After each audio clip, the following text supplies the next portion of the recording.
अब न्यूटन के 3 लॉ हमने पढ़े, 3 लॉ, लेकिन रियल में न्यूटन के ये 3 लॉ है ही नहीं, ये सिर्फ एक लॉ है। बाकी दो उस एक लॉ के ही रूप है। तो कौन सा लॉ है एक्चुअल में law? Second law. Second law, second law is the only Newton's law of motion. First law भी उसी का एक रूप है और थर्ड लॉ भी उसी सेकंड लॉ का ही एक रूप है। मैथमेटिकली आप इसे प्रूव कर सकते हो बहुत आसानी के साथ में। कैसे प्रूव करेंगे मैथमेटिकली? देखो, न्यूटन्स लॉ फर्स्ट लॉ क्या है कि बॉडी रेस्ट पे है तो रेस्ट पे बनी रहेगी, और मोशन में है तो स्ट्रेट लाइन पर सेम वेलोसिटी से सेम डायरेक्शन में मोशन में बनी रहेगी जब तक कि कोई एक्सटर्नल अनबैलेंस्ड फोर्स इस पर न लगाया जाए। करेक्ट? मतलब यह हुआ कि कोई भी बॉडी अपने आप से अपने स्टेट ऑफ मोशन में चेंज नहीं करेगा।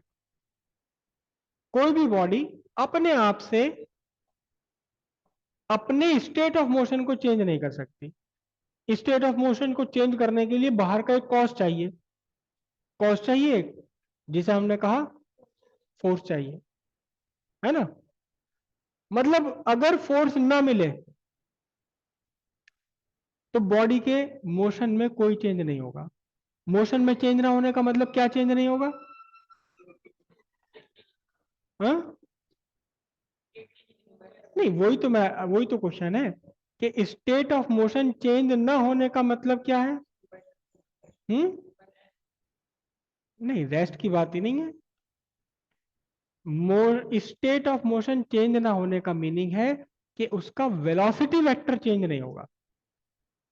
अगर वेलोसिटी वेक्टर जीरो तो जीरो ही रहेगा, और अगर एक certain non zero velocity vector है तो वो भी नहीं बदलेगा, सेम मैग्नीट्यूड रहेगा, सेम डायरेक्शन रहेगी। Motion, state of motion change ना होने का मतलब है वेलोसिटी वेक्टर में चेंज ना होना। ठीक है? तो अब देखते हैं कि न्यूटन सेकंड लॉ में से कैसे न्यूटन फर्स्ट लॉ निकल कर आता है। न्यूटन सेकंड लॉ में से न्यूटन फर्स्ट लॉ कैसे निकलता है? न्यूटन सेकंड लॉ क्या है?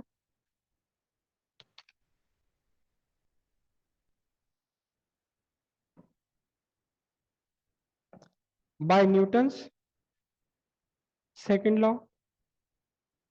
सेकंड लॉ क्या है? F equals dp by D t. वो के वे हमने सारा के तो सारा यूनिट बना लिया था, कांस्टेंट कर लिया था, वन कर दिया था। ठीक है? अब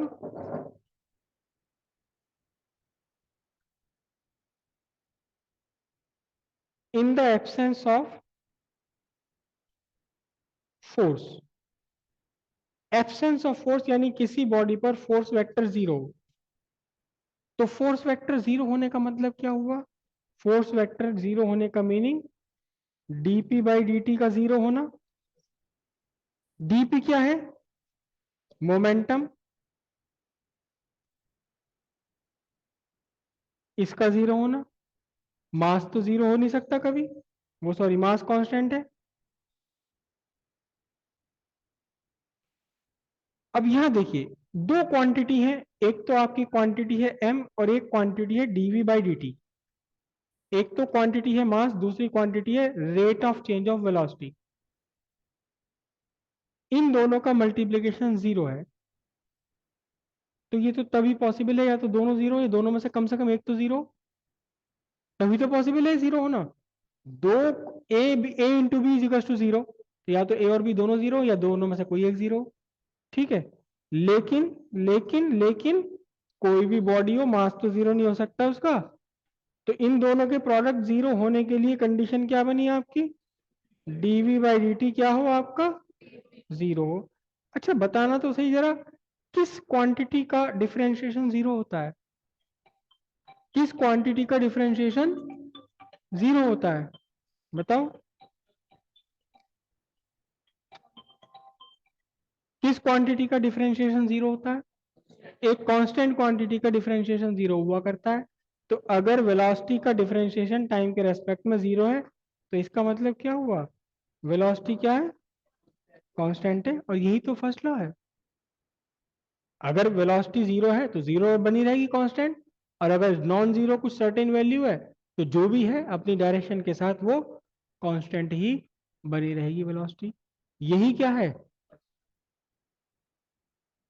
which is first law of motion. Clear हुई बात इतनी? तो फर्स्ट लॉ एक्चुअली क्या है, सेकंड लॉ का ही एक रूप है, कीजिए से।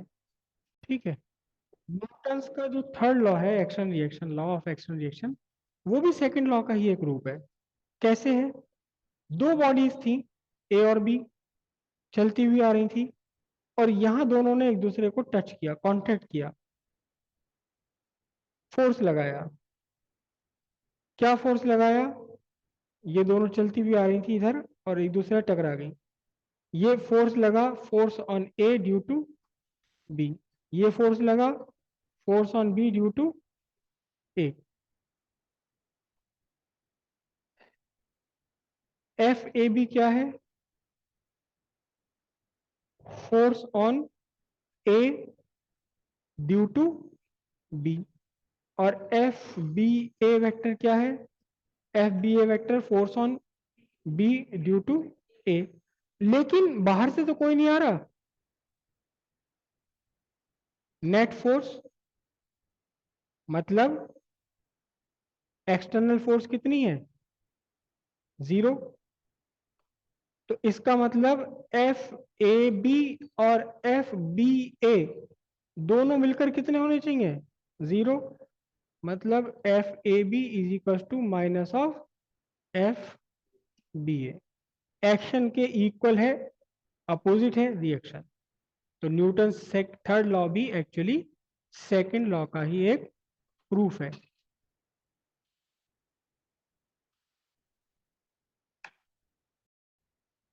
ये ज्यादा बेहतर तरीका रहेगा।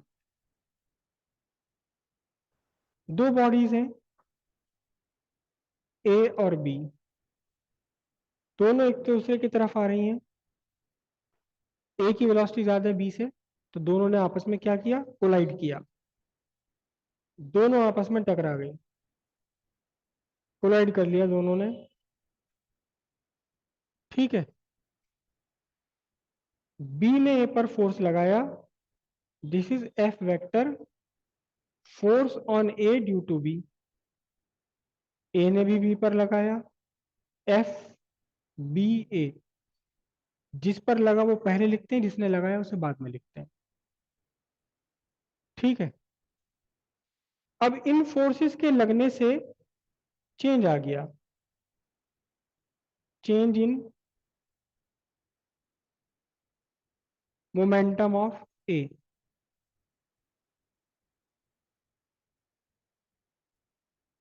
मोमेंटम मतलब P, change in momentum DP, और ए सफिक्स में लगा दिया तो change in momentum of A. Change in momentum of B कितना आया, डी पी बी बाय, बस इतना ही, हाँ करेक्ट। अब एक्सटर्नल फोर्स यहां कितनी है, external force on the system, पूरे सिस्टम पर एक्सटर्नल फोर्स कितना है, जीरो। अब न्यूटन फर्स्ट लॉ क्या कहता है, इन the absence of external force D P by D T कितना रहेगा बोलो, जीरो, टोटल सिस्टम के लिए। करेक्ट। अब किस किस के मोमेंटम में चेंज हुआ, पी के मोमेंटम में चेंज हुआ, बी के मोमेंटम में चेंज हुआ। तो इसका मतलब क्या बना आपका,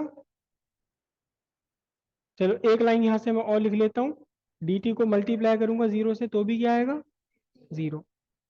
अब यहां क्या रहा देखना जरा, कितना मोमेंटम में चेंज हुआ है, ये डीपी कितना है, ये डीपी वेक्टर कितना है, change in momentum of A plus change in momentum of B small P से लिखते हैं मोमेंटम को, और दोनों का चेंज कुल मिलाकर कितना है, जीरो। टाइम से मैं डिवाइड कर दूंगा अगर इन्हें, तो D P A by D T plus D P A by T T equal zero. अब यहां लग गया टी टी बी, अब यहां लग गया आपका न्यूटन सेकंड लॉ। ये क्या है, ये क्या है, न्यूटन सेकंड लॉ के अकॉर्डिंग ये क्या चलता है, force. Rate of change of momentum क्या है, force. This is what, force on A due to B, this is what, force on B due to A, मिलकर क्या हुए, जीरो। तो अब आपके पास क्या बना, एफ ए बी और is equals to what, minus F B A. यहां पर आप लिख दीजिए छोटा सा, बाय न्यूटन्स सेकंड लॉ, यानी dpa by dt rate of change of momentum यानी force on A, dpb by dt rate of change of momentum of b मतलब force on b due to A. कुल मिलाकर दोनों कितने हैं, zero. तो ये वाला ज्यादा बेहतर एक्सप्लेनेशन है, इसे कीजिए आप। न्यूटन सेकंड लॉ, न्यूटन वो सॉरी फर्स्ट लॉ और सेकंड लॉ, ये रूप है न्यूटन सेकंड लॉ के, ठीक है। एक्चुअल तो लॉ सेकंड लॉ ही है। इसके अलावा एक लॉ और है जिसे हम कहते हैं law of conservation of linear momentum, law of conservation of linear momentum. एक और मोमेंटम अभी आगे के लेसन्स में आएगा, एंगुलर मोमेंटम। तो ये जो law of conservation of linear momentum है, ये भी एक्चुअली न्यूटन सेकंड लॉ ही है, ये भी एक्चुअली न्यूटन सेकंड लॉ ही है, न्यूटन सेकंड लॉ में से ही निकल कर आता है। एक्चुअल में तो law of conservation of momentum और एक्शन रिएक्शन दोनों एक ही चीजें हैं, दोनों एक ही चीजें हैं, बस उनको कहने का, उनको ऑब्जर्व करने का तरीका अलग है। क्या है देखो कि law of conservation of linear momentum, दो बॉडीज हैं आपके पास, दो बॉडीज हैं, ए है और बी है, ओके।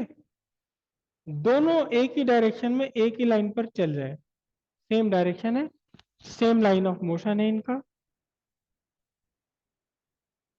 ए की वेलोसिटी u1 है, बी की वेलोसिटी u2 है, ऑब्वियसली वेक्टर होंगे ये। ए का मास आपका m1 है, बी का मास m2 है, और यहां हमने कहा कि u1 वेक्टर का मैग्नीट्यूड ग्रेटर है किससे, u2 वेक्टर के मैग्नीट्यूड से। पीछे वाली तेज होगी तभी टकराएंगे, अगर पीछे वाली स्लो चल रही होगी तो टक्कर ही नहीं होगी कभी। अब यहाँ ये टकराए, दोनों एक दूसरे के टकराए, ए और बी, बी ने ए पर फोर्स लगाई जिसे आपने कहा एफ ए बी, ए ने बी पर फोर्स लगाई जिसे आपने कहा एफ बी ए, और टकराने के बाद ये दोनों अलग हो गए, टकराने के बाद दोनों अलग हो गए फिर से ये ए और ये बी। मासिस तो इनके अब भी वही रहेंगे m1 और m2, लेकिन अब क्या हुआ, अब इसका वेलोसिटी वेक्टर u1 से बदलकर v1 हो गया, और b का वेलोसिटी वेक्टर u2 से बदलकर v2 हो गया, और यहाँ v2 वेक्टर का मैग्नीट्यूड ग्रेटर है v1 वेक्टर से। अगर ये ग्रेटर है तभी दोनों हटेंगी, वरना तो दोनों चिपक जाएंगी एक साथ, ठीक है। अब यहां जब वेलोसिटी वेक्टर बदल गए तो हम क्या कहेंगे, change in momentum of A कितना है, D V A. Change in momentum of B कितना है, D V B. Then rate of change of momentum, rate of change of momentum of A कितना होगा, D V A by D T. Rate of change of momentum of B कितना होगा, D V B by D T, है ना। क्या, अरे V V का मतलब चेंज इन वेलोसिटी, उस चेंज इन वेलोसिटी को हम अभी सब्स्टिट्यूट कर देंगे, इसकी वेलोसिटी v1 से v1 हो गई, तो फिर चेंज कितना आया, v1 माइनस v2 आ गया ना चेंज, वेलोसिटी में चेंज कितना है, v1 माइनस v2 आ गया, फाइनल माइनस इनिशियल। इसका वेलोसिटी का कितना चेंज आया, v2 minus u2, v2 minus u2, उसे बाद में सब्स्टिट्यूट करेंगे, अभी तो हम वेलोसिटी का सिंबल ले रहे हैं। अभी तो ये ना वेलोसिटी v1 है ना वेलोसिटी v2 है, ये क्या है, चेंज है ये। तो ये जो va लिखा है, आप कह रहे हो जी हाँ ua क्यों नहीं लिखा आपने, अच्छा अरे भाई सही कह रहे हो आप, एक्चुअली मेरा दिमाग कहीं और था सही कह रहे हो आप, बिल्कुल सही कह रहे हो। डी पी ए, अब देखो यहाँ तो मैं लिख रहा हूँ मोमेंटम, दिमाग में भी मेरे मोमेंटम ही है, लेकिन लिख दिया यहाँ क्या, वेलोसिटी। चलो, और इसी तरह की मिस्टेक आपसे भी हो सकती है, और इसीलिए आपको कहा जाता है, देखो कि जब आप एग्जाम अटेम्प्ट करते हैं कोई भी, तो आपका अगर 3 आवर्स का अगर आपका कोई टोटल टाइम आपको गिवन है, तो आइडियली वो आपका 2.5 आवर में कंप्लीट हो जाना चाहिए। लास्ट आवर आपको रिवाइज करने के लिए रखना, लास्ट हाफ आवर, उसमें ऐसी ही मिस्टेक आपकी सामने आ जाती हैं, और आप देखना कि जरूर होती हैं ऐसी मिस्टेक, 1 नंबर 2 नंबर आपके बेकार में कट कट जाते हैं, जबकि माइंड में आपका ठीक होता है और लिखने में गलत हो जाता है, जैसे मैंने गलती कर दी अभी यहाँ पर। तो ये rate of change of momentum of A कितना हुआ बोलिए, D P A by D T, और ये कितना हुआ, D P B by D T. Okay,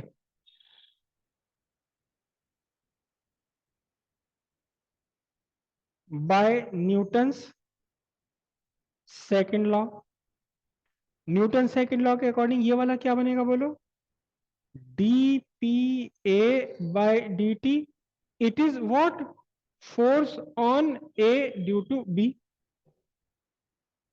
और ये वाला दूसरा वाला क्या बनने वाला है, इसी लाइन में लिख दूं मैं, D P B by D T, ये कितना है, force on B due to A. Correct.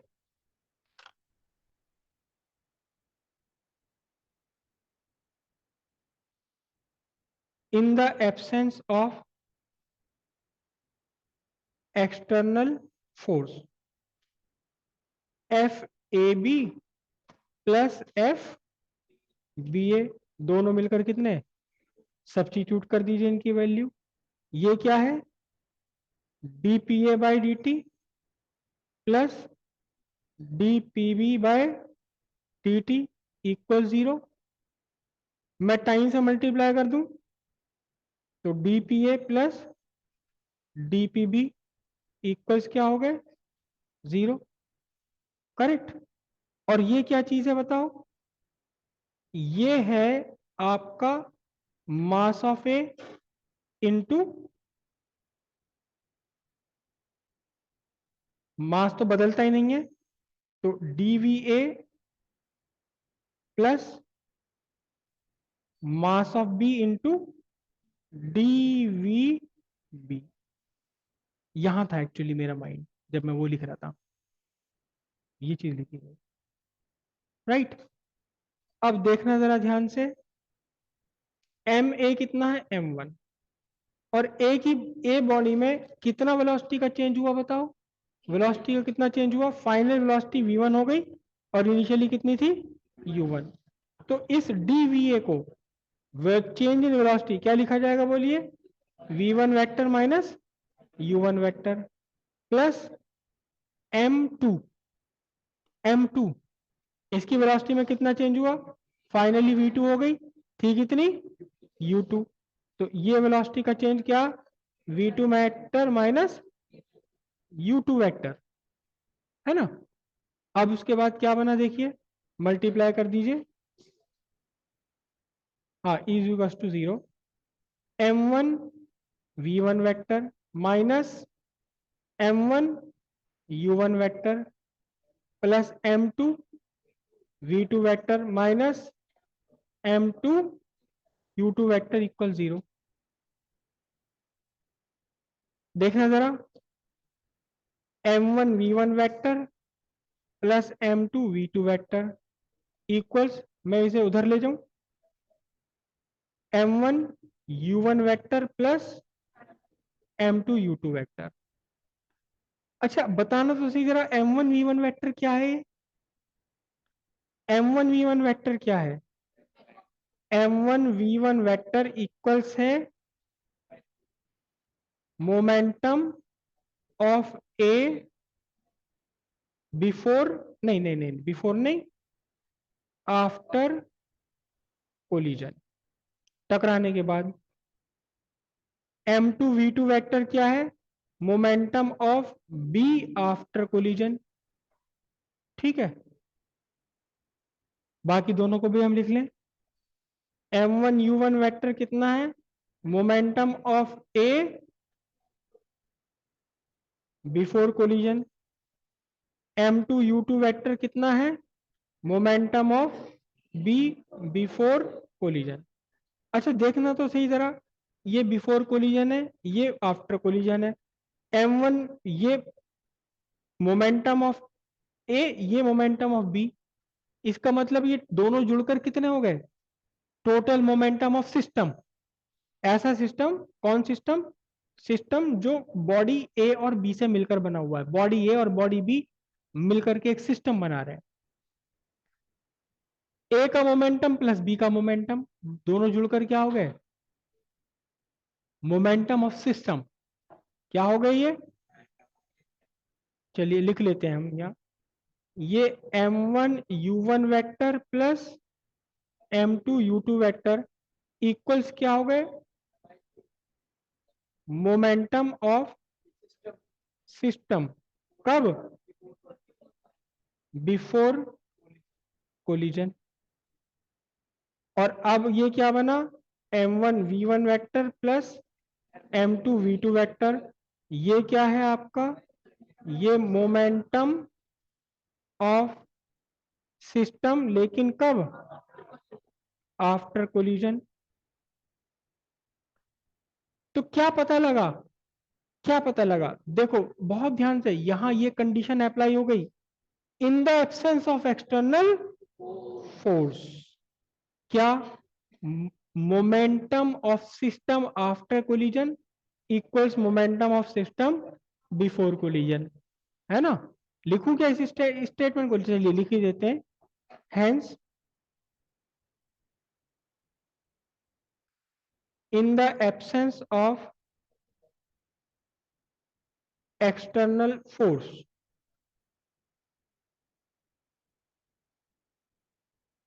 Momentum of system, short में लिख रहा हूं, रिमेन कंजर्व्ड। क्या रहता है ये? कंजर्व बना रहता है। कंजर्व का मतलब जितना है उतना ही बना रहेगा। हाँ ये तो हो सकता है कि टकराने से पहले इसकी वैल्यू ज्यादा हो, टकराने के बाद इसकी वैल्यू कम हो, लेकिन किसी एक बॉडी के मोमेंटम में जितना कमी आएगी उतना ही दूसरी बॉडी के मोमेंटम में वो इंक्रीज हो जाएगा। कुल मिलाकर सारी बॉडीज का मोमेंटम इक्वल रहेगा बिफोर कोलिजन आफ्टर कोलिजन। और बहुत ही बढ़िया एग्जाम्पल है, बहुत ही बढ़िया एग्जाम्पल जो अभी अभी आपने देखा भी था, एक तो आपका कैरम और एक बिलियर्ड्स, बहुत ही बढ़िया एग्जाम्पल है। कैरम में आपने सारी गोट मिलाकर के बीच में रख दी और फिर स्ट्राइकर मारा दबा के, तो स्ट्राइकर का जो मोमेंटम था वो सारा मोमेंटम ट्रांसफर हो जाता है उन गोट पर। लेकिन अगर एक एक गोट की मास और वेलोसिटी को आप कैलकुलेट करके जोड़ लें तो पता लगेगा अब भी सारा मोमेंटम मिलकर उतरेगा जितना स्ट्राइक से पहले उस स्ट्राइकर का बड़ा वाला था। बिलियर्ड्स में जब आप बॉल को मारते हैं तो जिसने जो टकराई जा करके वो कुछ हल्की हो गई, जो रखी हुई थी वो चलने लगी, मतलब इसमें से कुछ मोमेंटम ट्रांसफर हो गया दूसरी बॉल में। लेकिन कुल मिलाकर के इस तरह के इंटरैक्शन में, इसे हम इंटरैक्शन को बोलते हैं कोलिजन। अभी एक बहुत डिटेल और बात हम पढ़ेंगे, स्टडी करेंगे कोलिजन की। तो इस कोलिजन के दौरान मोमेंटम हमेशा कंजर्व, कोलिजन हो या ना हो, मोमेंटम क्या रहना है, कंजर्व ही रहना है। मोमेंटम बदलना ही नहीं है एक्सटर्नल फोर्स के एब्सेंस में। जब तक बाहर से, सिस्टम के अंदर ही अंदर जो चेंज होगा, तो मोमेंटम में एक बॉडी का मोमेंटम डिक्रीज, दूसरे का, तीसरी का, चौथी का इंक्रीज हो सकता है, लेकिन कुल मिलाकर पूरे सिस्टम का मोमेंटम हमेशा कांस्टेंट कंजर्व ही बना रहेगा।